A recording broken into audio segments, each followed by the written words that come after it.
Good evening, everybody. Evening. How is everybody doing today? It is Tuesday, June 27th, and welcome to Marital Motivation with the Mackies. What's up? What's up? What's up? Well, good evening, everybody. We want to give everybody an opportunity to log in. We would love for you to go ahead and click that follow button, click the subscribe button, click the like button, the love button, the share button. Hit all the buttons that you need to hit. She's over here sharing as we speak. When she's done, then I'll get on my phone and do mine. However, we just wanted to thank everybody for tuning in to another episode. This is episode 10. Oh, wow. Yes, it's actually more than that, but when we started keeping count, it was 10 because we did the two infertility broadcasts. Oh yeah, we didn't number we those. We did those first, and then we rolled into Marital Motivations with the Mackies on a regular basis. So we just want to have a conversation with you. We want to have some transparency and some honesty with you, like always. We want to share a little bit of the Word of God. We want to share some of our experiences. Got a little tongue-tied, as usual. But we're going to have a good time tonight, folks. We really want to have a good time and just see where the night takes us. Absolutely. So while we are doing that, just want to go ahead and get started. I want to say first that I had a wonderful Father's Day. So Thank you, baby. Want to wish all the fathers out there happy belated Father's Day. Absolutely. I hope that every man enjoyed their day. We appreciate every father, those that are fathers by blood and those that are fathers by blood of God, in the spirit that, really father young men and people that need it. If you're there for them, you're a father figure. It always surprises me how many people say that I look up to you for this or look up to you for that, or I really appreciate this. And it's always something that we don't take as much gravity in. We just being ourselves, but to somebody else, it does mean a lot. Yeah, it means a whole lot. It makes a world of difference for people. Mm-hmm. So tonight we are going to be, we're always authentic, but we are going to be super open, super authentic with you all today. And we want to talk a little bit. We titled this The 7-Year Itch. And I think a lot of people, when they think of a marriage and the 7-year itch, they begin to think about infertility, not infertility. The other one, infidelity. Infidelity in a marriage. And, but that's not always the case, even when there are issues in marriages. But I think that, as David and I talked about before, it was around that 6 to 7 year time frame in our marriage that we literally woke up one day and I was like, why are you in my bed? It was, I think both of us just woke up. I mean, it appeared everything was fine. And then the next day we woke up and it just wasn't. Yes. And so with that, I've kind of had an opportunity, even with praying about it, processing it, all of that. And I just think that, in the beginning, when you first get married, it's all the newness, all of the excitement of, oh my goodness, I'm married. You're getting to know each other. You're learning each other. And there may be some friction through that time as well, because, he's trying to set up the kitchen like his mama's house. Oh, here we go. Okay. So, may have some little things that come along with that. But by the time you reach about 5-6 years into the marriage, you've gotten pretty comfortable with each other, know each other. But then that's that place where, as I call it, that 7-year itch, you're going into this phase now where it's very easy to take each other for granted. And it's almost like the what's next in the marriage now. We're in this thing, but now what's next? And it can cause some friction around Sure. that time in the marriage. And so that was our story. And it's so funny because I think most couples that we talk to, somewhere between 5 to 8 years of marriage, if marriage, they've lasted that long, they run into this same situation. Yes. And my personal opinion, I think that that's when men, they start feeling the disconnect at home, and they go out and they have affairs and different things like that. Not every man, I'm not saying it like that, because some women have I was affairs. about to say. Yeah, some women do as well. But but just to get to that point of what we went through and the things that we did wrong in that season of our marriage, I'm very grateful to God that we were able to work beyond that. Absolutely. And that we're still together, because we easily could have walked away from the marriage easily at that point in time. So just wanted to talk a little bit about that, about some of the things. And so I'll share, if you want me to, where we were in our marriage. That's fine. You can start wherever you like. So like I said, it was like literally we felt like everything was fine. We were married. We had children by then, and all of a sudden it was just like, again, like I said, woke up like, why are you in my bed? Like, why are we together now? Because like, I don't even like you today. And David would share his side because he was dealing with the same thing. I'll let you go on and chime in. I'm gonna toss that over to you. Okay. Actually, before I start, I just want to let you know I'm loving the lipstick tonight. Oh, thank you. Had to throw that out there. I'm just looking at it while she's talking, like, man. Anyway, so you're welcome, man.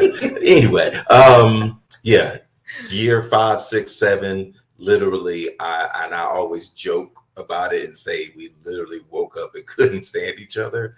But I felt like it was just like something just switched, and we went from being so positive, so in love, to walking on eggshells, always agitated with one another, always angry, always disappointed. I'll say for me, always disappointed, always angry, always irritated, always feeling neglected, always feeling like I wasn't enough either, and it all stemmed from our own personal issues that we refused. I'll say we refused to deal with. And some of them that we really didn't know, or we weren't even aware how it impacted us, So you want to keep going? You want to take over? Or you want me to sell my side? I'll jump in there, then throw it back at you. All right, we're going to double dutch today. Double dutching. But that was exactly what was going on. We didn't realize, we were so busy looking at the other person that we didn't see our own issues of what we were bringing that was causing the friction at that point in the marriage. All I could see was the craziness he was bringing home, and all David could see was the craziness he was coming home to. And in that friction, we were doing this. I'm pointing at him, he's pointing at me, but there was no resolve, to it. So, okay, back to you. Yeah, but with friction, with friction, you get fire, you get heat, and, fire either is going to take out the impurities or it's going to destroy it. It's going to burn the whole house down. So, and I'm grateful that, God used that opportunity to get rid of all the impurities, all the stuff that wasn't necessary and that was hurting our marriage, instead of allowing our marriage to implode and destroy itself. So for me, the things that I personally were dealing with from my childhood was I had some abuse in my childhood. And so because of that, I had gotten to a place and made a decision as a child, probably 8, 9 years old, as a child, that my feelings didn't matter. What was happening to me was irrelevant. Everything was about pleasing other people and making sure other people were good, and put my feelings, my concern, my issues on the back burner to make sure everybody else was okay. So what that did to me growing up and becoming an adult and getting married, everything became about her. I still had my issues, but I didn't know how to deal with my issues. And I internalized everything. Either I internalized it and to the point that would explode. And like my brother Andre says, pressure busts a pipe. If that pressure is constantly in there, it's going to explode, it's going to bust, and then it spews over to everything else. But I felt like I really couldn't say what was on my mind. I was not happy, and I was in a state of depression, and I didn't know how to deal with it. I never dealt with depression I dealt with depression my entire life, but just pushed it off as always. So when it became overwhelming, it started spewing over into my marriage. So the happy David was no longer happy. The caring David was no longer there. It was all of the negative things were amplified, and all of the great things about me were diminished. Yeah. And for me, my situation was same thing, depression. I was in that stage of, what does a submissive wife look like? And I felt like in that stage of our marriage that me being submissive meant, everything my husband says, the answer is just okay. And I just do it. And I didn't have a voice. And it's so funny because even looking back to it in those years, I stayed hoarse a lot. I sang, but I would lose my voice in the natural. Literally, I would lose my voice so frequently. And I still go back to that now. And I think it's because the Lord was like, you ain't got a voice anyway, because I wasn't using it. And same thing, I internalized things. And so, if David would do something, if I was frustrated, if I was irritated, well, a good wife wouldn't dare say anything, not a good submissive wife, in the church, no, you just, if he leaves his socks in the floor, you just pick him up. You don't say anything, and I didn't know the real meaning of being submissive. Mm-hmm. And I felt like I felt like I didn't have a voice and I didn't say anything. And with me internalizing it, it caused a depression. There was physical health things going on in my body, all of those things. And so, of course, I was unhappy. And even with a smile on my face, because that was what I had a tendency to do, even as depressed and as unhappy as I was, I still came out every day trying to show a smile on my face. But I can be so honest with you. I don't care how much you smile. When somebody really, truly knows you and loves you, they can see what's really going on behind the smile. Yes. So even though the smile was on my face, that wasn't what my actions said. And that's a lot of times I feel like those darts that David would feel, when he came home or came around, I know one of the things that David used to talk about was feeling like he wasn't appreciated. And, of course, in my head, it was just like, I'm in here, I'm cooking, I'm cleaning, I'm taking care of the children. What do you mean I don't appreciate you? I'm doing all of these things because in my mind, I was doing them for him. And I know David has said before, he went to work and he would come back and say, like, I work for you. And I'm thinking, no, you work because that's what you're supposed to do. And that's what you need to do. You're not doing that for me. You're doing it because it needs to be done. Those kind of things. And when I tell you, we weren't communicating it with each other. Mm-hmm. So and that's back to you. That is, one thing that you said is that when your spouse knows you, they know. They can see through the facade, they can see through the mask, they can see through everything that you do. And it even goes to intimacy. I'll be, if you don't mind me sharing, I know you usually don't. I'm open. Yeah, we're both pretty open about anything. But there were times where I knew she wasn't happy, but we would make love or have sex in it. She wasn't in it. She wasn't there. What's that song? Your body's here with me, but your mind is on the other side of town. Not that it was with another person, but emotionally, I had checked out. She had checked out. She was doing it out of duty, and that's what a good wife would do. That's what they say. Wife would do. But as a husband, no one wants to feel as though that's why you want to be intimate with me out of obligation. I don't care where any real man does not want his wife to feel that way. So feeling that and knowing that also frustrated me, because then it's like, well, what is it about me that you don't love anymore? What is it? And I internalize again. What is it about me that's not enough? Where is your head at? Why don't you want to? And if you do, it's just, and then for me, dealing with the abuse that I dealt with, that was even harder, and that was really devastating. And we're saying a lot of this to say that we have to understand that we can't wallow and we can't stay where we are when things are bad. And we so often forget about the God that we serve. And we serve this amazing God, and we say we love God. We say, God, we trust you. God, we need you. God, lead us. God, guide us. God, do this. If you do this, please do this. And all these things we say on a regular basis. But then when it comes to certain things, or in our marriage, or when catastrophe really comes, we don't look to God. We want to be in our flesh, and we want to be in our emotions, and we want to be in ourselves, and just be like, know this, know that, you this, you that, instead of asking God, what is it that he wants? Yeah.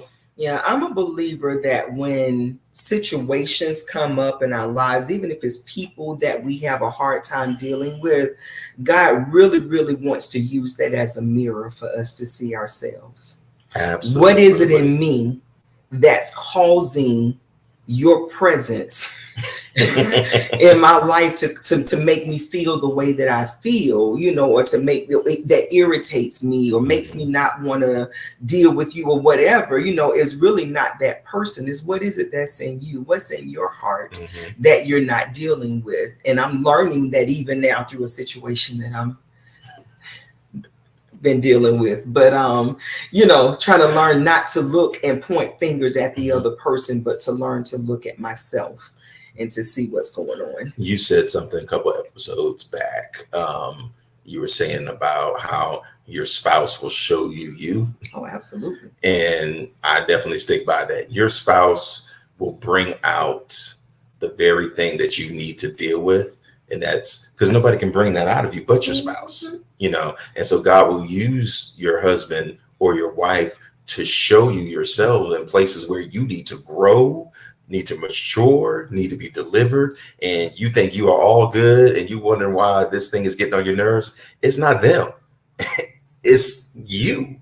It's like how you deal with the situation. There's always going to be something, and we're always going to learn how to grow. But the one thing I appreciate, though, is when we got to that place of not being in a good place, we sought counseling.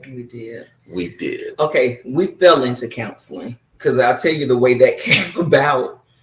I had pretty much made up my mind after trying in my own selfish way to make things work. I had gotten to the point that I was just like, I'm done. And I finally said to David, listen, you need to find a counselor. I wasn't even willing to put the work in. I said, you need to find a counselor and we can go to counseling. And again, I didn't go to counseling with the mindset of let's go to get help.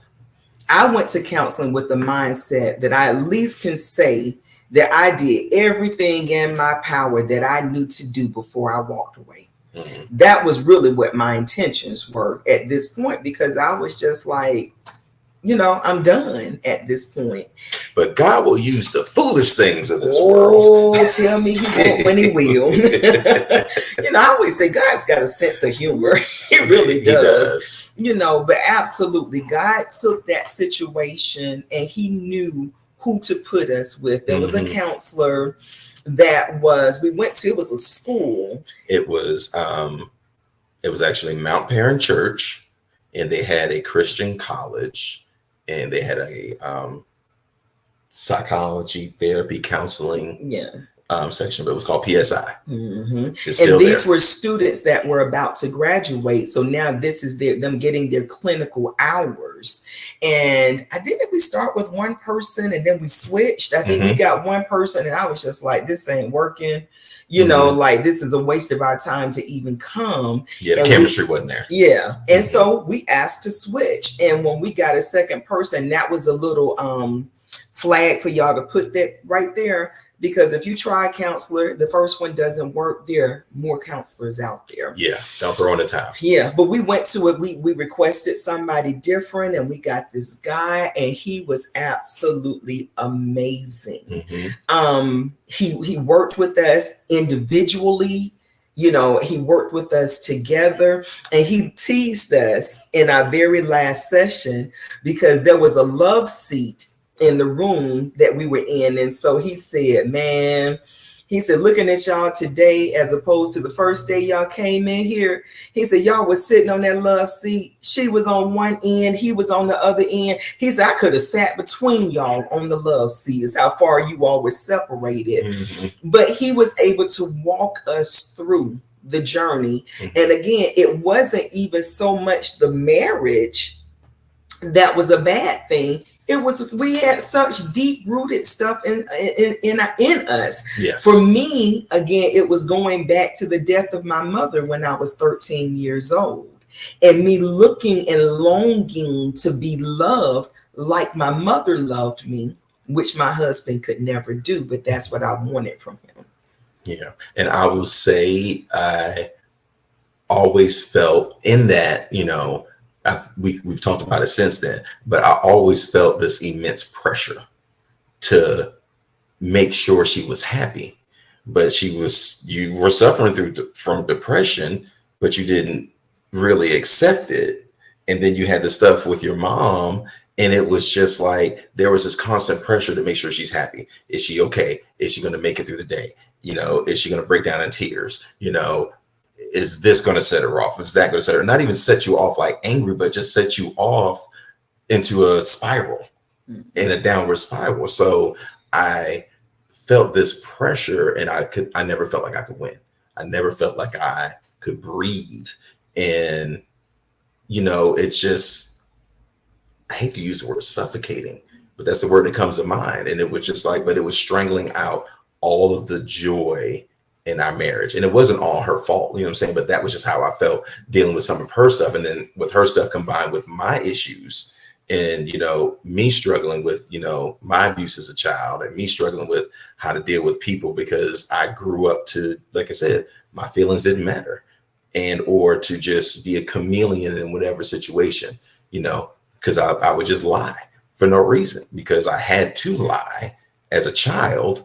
So that became second nature for me, first nature, really, you know. And so, you know, not being always truthful and holding back information, and, you know, just trying, you know, just whatever. And it was rough. But we went through counseling, and it was wonderful. I really think it helped us, you know, and it got us through that rough patch.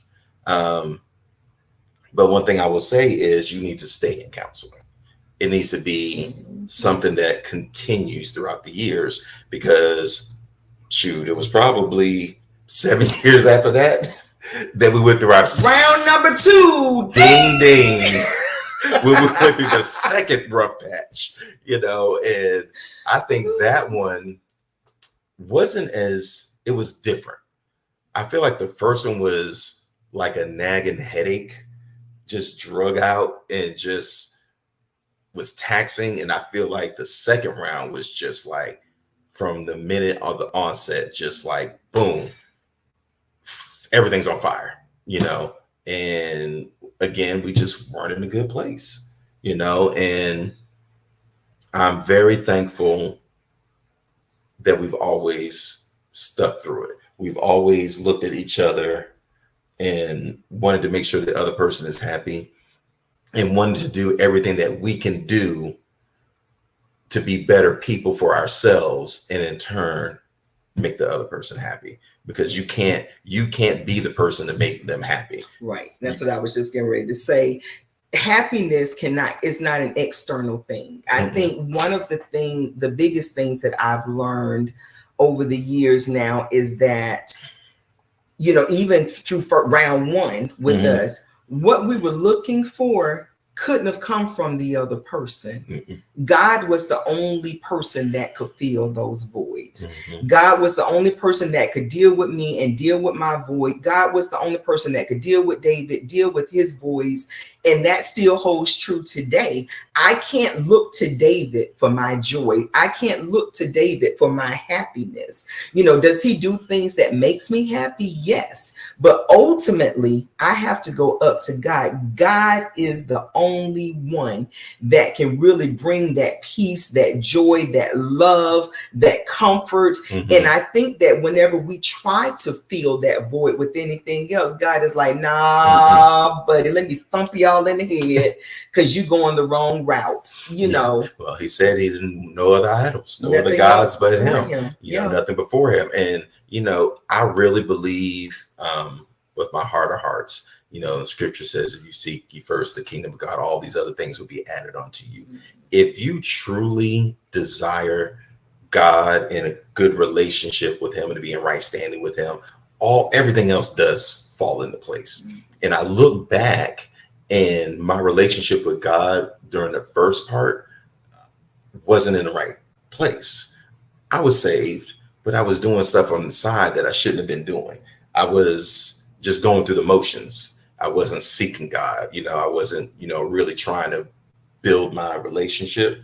I feel like I said, I was just going through the motions, and just doing what I was supposed to do. But then as I matured and really started seeking God, I feel like in those years in between 1 and 2, when we were really growing in ministry and seeking God, everything was just like in pure harmony, and it was just like we wanted for nothing. We had trials, we had tests. God always opened doors, God always provided, but we had to seek him first, and we always think we're right in our own eyes, like the scripture says, and we're not. And we try to fix stuff our way. It don't ever work when we do it our way. So why do we continue to do it? Just trust God. And we ask God for direction, and we say, turn right. No, I'm going left. Going the other way. Yeah. It is just like, and then we circle right back around and get right back on track. And so you got to seek God. You really do. You really do. And even going back again to the second round, when we tagged in the second time, like you said, it was different. It wasn't, I think the first time we didn't communicate. We tried to fix each other. Yeah, first go around, we tried to fix each other. And then we internalized our true feelings and emotions and things like that. Second go around, I know for me, one of the things I've always said, when you put words out, you can't take your words back. So my thing is, then be honest and be real. And in scripturally, it says from the abundance of the heart, the mouth speaks. Mm-hmm. So if you're angry and something spews out of your mouth while you're angry, then to me, that says that that's really what was in your heart and how you felt towards them. Somebody is so literal. Just saying, it's how just God made me. Ain't that the excuse everybody uses? God know my heart. That's how God made me. When stuff ain't right. I know. I'm just saying. Okay, but we both just saying. I sip my coffee. But that was a situation where some things were said. I said some things that hurt her, and to this day, I take responsibility because I know my wife, and I should have known what I said was going to hurt you that way. In the moment, I didn't consider it. I honestly didn't, because I think I was in my analogy, parable, trying to relate to situations mindset. I go down that rabbit hole, and I said something that was really hurtful, and it was a horrible example. It was what I said was about a particular person. I compared to something in somebody, and I should not have, and it sent her off the deep end. It did. It sent me to start packing my stuff. She literally started packing the suitcase. Yeah. Mm-hmm. It did. It pushed me. It really, it triggered something that I can't even, I won't even go too far into that, but I literally began to pack my stuff to go. I was just like, I can't do this because, again, my thing was, if that's how you feel about me, then why are we together? Mm-hmm. That says to me, there's no love, there's no respect, there's no nothing. If that's how you feel, then why are we together? I began to pack my stuff, but let me show you how awesome God is. David left the house, and I was in the room crying and packing. And our apostle Khadijah Richardson, said that she tried to call me and I didn't answer the phone. Well, I never heard my phone ring. And when she couldn't get in touch with me, she said the Lord told her to come to my house. Now I need y'all to understand. We're talking about to let her tell it would be a 15-minute I was about to say the same thing. This woman says no matter where she is on the planet, she is 15 minutes from you. But realistically, she was probably 45 minutes 45. away from That's us? minimum 45-minute drive. A minimum. That's with no traffic. She got in her car and she drove to my house because she said the Lord told her to. And so I'm in my bedroom. David had come back home. And she came to the house, rang the doorbell. David opened the door, let her in. Of course, I'm oblivious because I'm still in my room crying and packing. And I had made some phone calls. I need to come stay with you. Just let me get back on my feet. I'm good. I'm on my way. That kind of thing. And there's a knock on my bedroom door. And it irritated me because the kids were at school and nobody was home but me and David. So I'm like, what's he knocking on the door for? Like it's not his room, And I go and I open the door, and Apostle Khadijah Richardson is standing right there in my face. And she looked in the room, which of course was in total disarray because I was just grabbing and throwing stuff in bags and suitcases and everything. It looked like a bad Tyler Perry movie up in that bedroom. And when I opened the door and she saw me, she was like, "Get in the car, go get in the car." And I was just like, she was like, "Go get in the car." And I did. I went, and she just sat and I cried, and she ministered to me the way the Lord had her to minister to me. When I tell you that day, if the Lord had not intervened, in hindsight, 2020 vision, now looking back, was it as serious as that? It was hurtful, but was it worth my marriage? No, it wasn't. It wasn't, but I'm so grateful to God that he intervened that second go round, in the second round, that he sent her. And, and I tell you, my phone never rang, but she said God told her to get over to the house, but again, saying all of that to say challenges come up in your marriage. But when you look back over them, was it really bad enough to give up on the marriage? And I think for us, one of the things before we even got married, we had gone on a fast, and we were fasting to say, God, is this what you have for us? Is David for me? Am I for David? Is this gonna make, is it gonna work in a relationship, for us to fulfill our destiny and our callings and things of that nature? And I knew, we do 7 days, I believe. And I knew before we even went through the 7 days, I knew God said, yes, Leslie, this is who I'm giving you. Yes, this is it. And David, after the 7 days, came back and said, look, I don't know. I ain't here. I don't know. And so I told him, because during that time, we were not even communicating with each other. So my thing was, and I said that to him, I need you to know yes or no, because if we're together, I need you to know God said we're to be together, not that I said it. Because if issues come up, then you're going to, then turn around and point it back to say, well, you said God said we were to be together. No, I need you to hear and know that for yourself. I told her I needed Jesus to come down with dusty sandals and all and be like, hey, that's the one. But in the end, God did speak, and I knew. And that's what I've always stood on, that God said that she was my mate for life. There is no second, third, there's no other options. She's the one. She is the one that is going to, together, we're going to do great things in ministry. Together, we're going to have a wonderful, amazing family. people always use the scripture, iron sharpens iron, when they talk about brothers, but iron sharpens iron. There's going to be some friction in your marriage, but it's going to sharpen you, going back to what I said earlier, God will bring out the stuff in you that needs to be changed. And a lot of times you can only do that through your spouse. There are things that you will not consider, things that you will not look at and do self-reflection upon until your mate pushes that button. And you're just like, okay, I'm mean. I told her that before we got married. She didn't believe me. She'd always seen the sweet and loving David. And I had never been mean to her, but I knew that deep-rooted anger that I had on the inside from the abuse as a child that would every once in a while just, shoot out.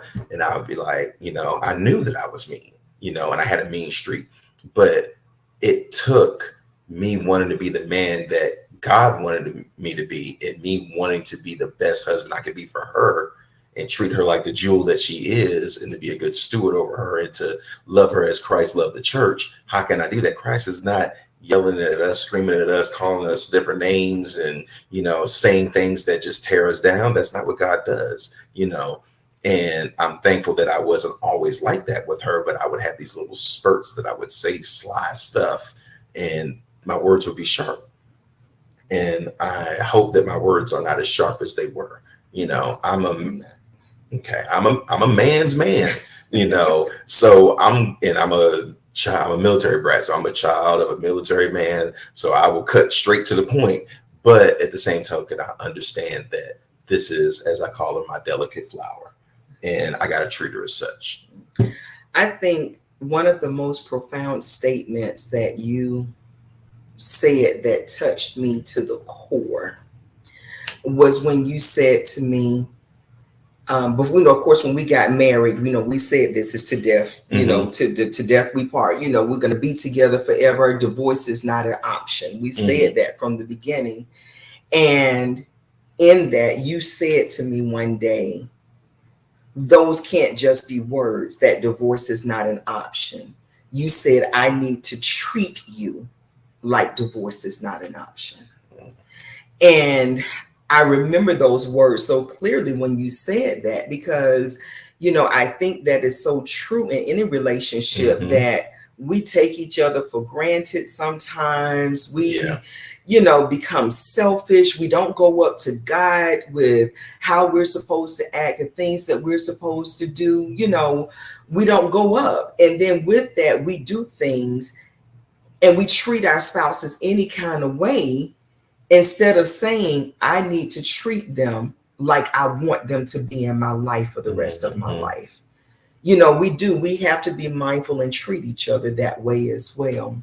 Yeah, absolutely. I think in this, I don't know if there is a scripture that I could think of that applies to, because, I'm always going there in my head, but it just reminds me of how God treats us. We are as filthy rags. He sees us through the blood, and that's not what he sees when he looks through the blood, when he looks at us. And we have to look at our spouse like it's the end all be all. Like, divorce is not an option. We have to look through that kind of lens, and then that will change the way we act and the way we do things, But yeah, I've always believed that it wasn't an option. My parents are still together. And I think we shared there before. Yeah, they've been together 50 years. And, I told you, in my household, my parents were together until my mom died. But, I'll be honest, I think my mom stayed in the marriage because of her health issues. I think she knew she wouldn't live, a long life. And I think she stayed in the marriage because of me and my sister, but my grandmother, my grandmother lived to be almost 100 years old. She was 99. She was like, what, 6 months shy of being 100 when she died. Even my grandmother divorced. Y'all know back then they didn't divorce. You know what I'm saying? They stayed together come what may. Even my grandmother divorced. All of my aunts divorced. That divorce after divorce after divorce after divorce after divorce. That's what I saw in my family. But I knew that the book stops here. I had to make that up in my mind that that's a generational curse and it has to be stopped, and it's stopping here with us, you know. So I can fast forward to round 3. Oh, there's a round 3? 21 years in, round 3, ding. Oh. We did it right. We survived. We didn't. I'm like, what did I miss? I'm like, you been mad? Ain't say nothing. We just talked about all this communication. Oh, so round 3, we were able to do it right. By the time we hit 21 years, that's that third 7-year itch that hits. Year 21, you know, we were doing it, you know, much better. Not saying perfect, but much better. You know, counseling. Still, you know, we're in and out. Hold up the cup. I got to shout out Miss Wilma. Let me turn it around. Oh, you got coffee stains all over it anyway. Can't nobody see it. Okay, right there. But I want to do a shout out to Dr. Wilma Davis. You know, I'm currently in counseling. David is in counseling. We're doing couples counseling, and it's Agape Restoration Ministries.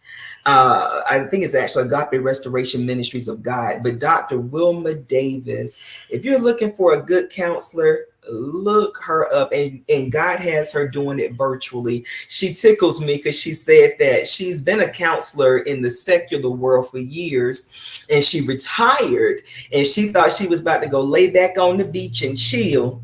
And she said, God said, no, you did it man's way all that time. Now it's time for you to do it my way. So she is definitely a spirit-filled. Oh my goodness, I could give so many accolades. Prophetic, spirit-filled, anointed. We'll put a link on our Facebook page. Absolutely. She's an anointed vessel, and she talks to us. She walks us through things. You know, she encourages us. And when I tell you, absolutely anointed to do what God has called her to do. She is an awesome counselor. She can handle any situation. I appreciate her because she understands. She really prays and she deals with God and not just counseling. She really does. And I remember one time we were having a couples session with her, and Leslie said something and she said something, and I felt like my words were not getting twisted, but like people weren't, like they weren't hearing what I was trying to say. You know, I feel like I communicate very clearly, you know, and I was done. I was like, session's over. I gotta go. You know, I got up and I left because I felt myself getting to a place that I didn't like. And she reached out to me later and she was like, I understand when you're ready to talk, let's reschedule. And when we did, she was like, you're in control.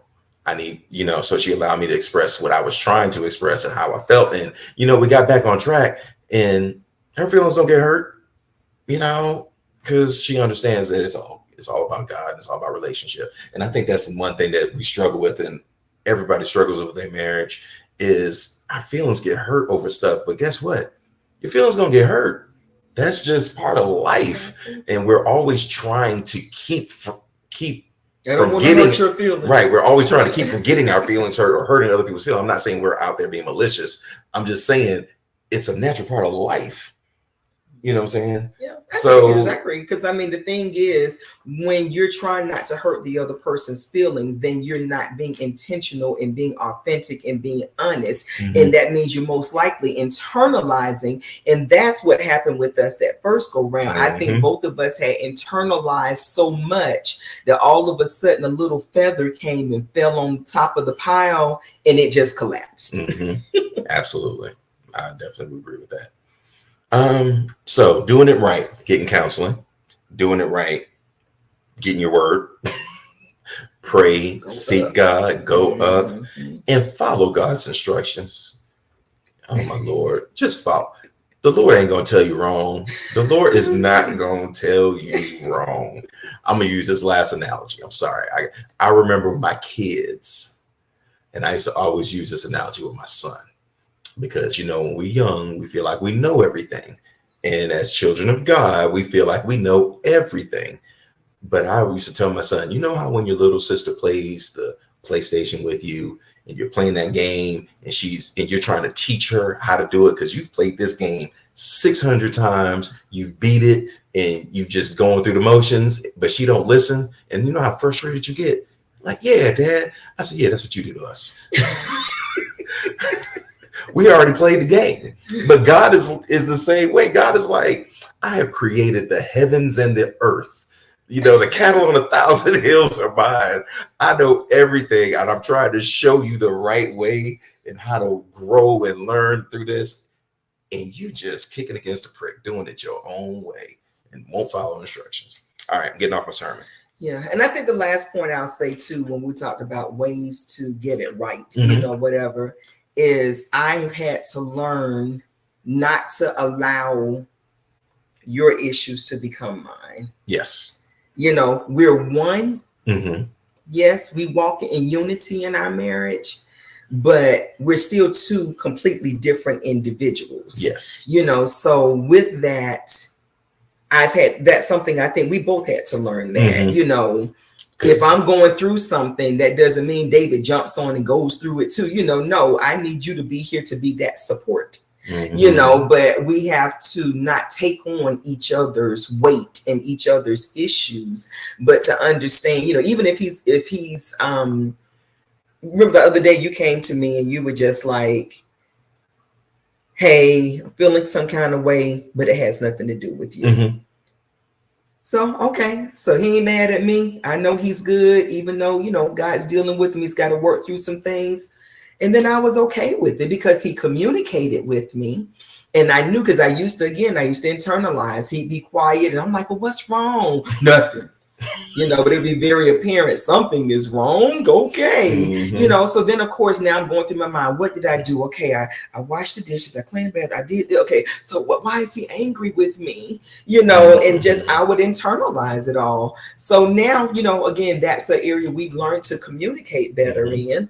So now he's saying, okay, yeah, I'm feeling some kind of way, but it's got nothing to do with you. So now I'm like, okay, I'm going on with life. There you go. Just pray for you, you know.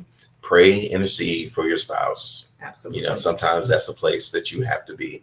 But if you go to God, you talk to him, you get instructions, and he'll tell you whether it's time for you to pray. He'll tell you whether it's something that you need to do.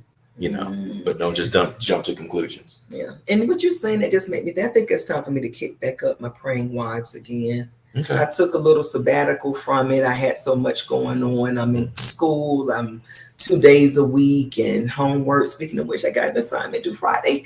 And then another one due Wednesday. But I think it's time to kick back up with the praying wives. And I'm a true believer, you know, that if the enemy can come against the head of our homes, and those are the husbands, those are our men, if the enemy can come against the head, then he can destroy the family. And then it's the family that builds the church. And it's, you know, and it's just a domino effect. And so I think it's time for me to kick back up with praying wives.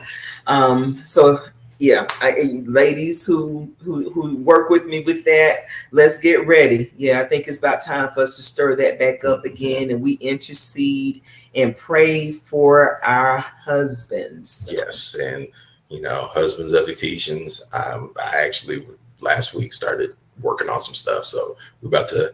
I think a lot of times we hear God and we start moving in so many different areas, and then you get spread thin, you know. And so now it's like, okay, God, what is it that you want to focus on? But do you have anything else, my love? I think I feel really good tonight. Okay, she feels really good. Even though I'm hungry. My husband was supposed to bring dinner home. Here we go. Works in a restaurant. Right. Supposed to bring dinner home. I get a call from the car. Guess what he said? I started with, I'm sorry. However, I was rushing to get home to this beautiful woman, and I left the food. I'll take it. I'll take it any day. There you go.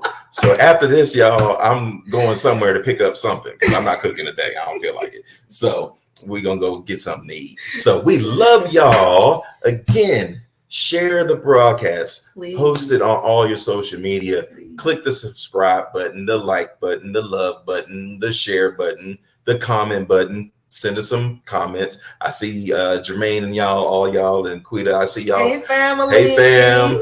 Yeah, I got to check out y'all's podcast from the other day. I was like, oh, I missed it. So I'm about to hit that tonight. Yep, around the island. Yeah. Yes, Table Talk Around the Island. Y'all check them out. Check them out.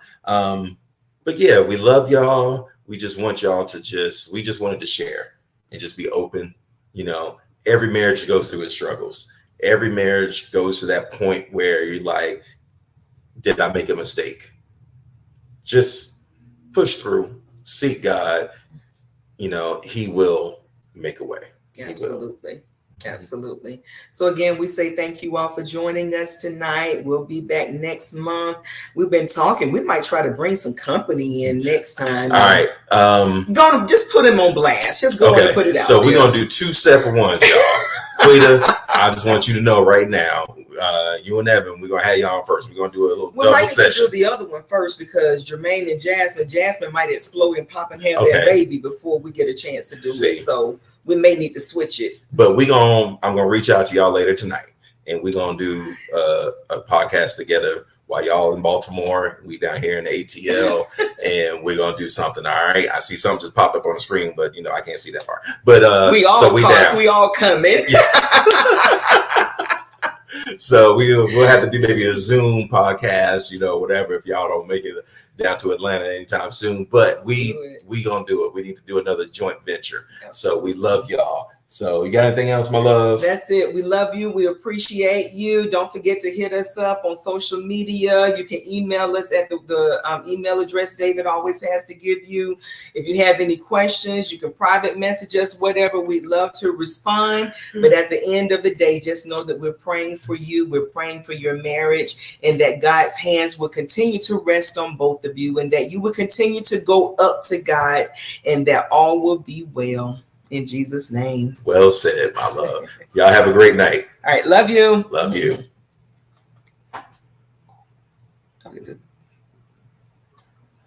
Yeah, you can stop it. Go ahead.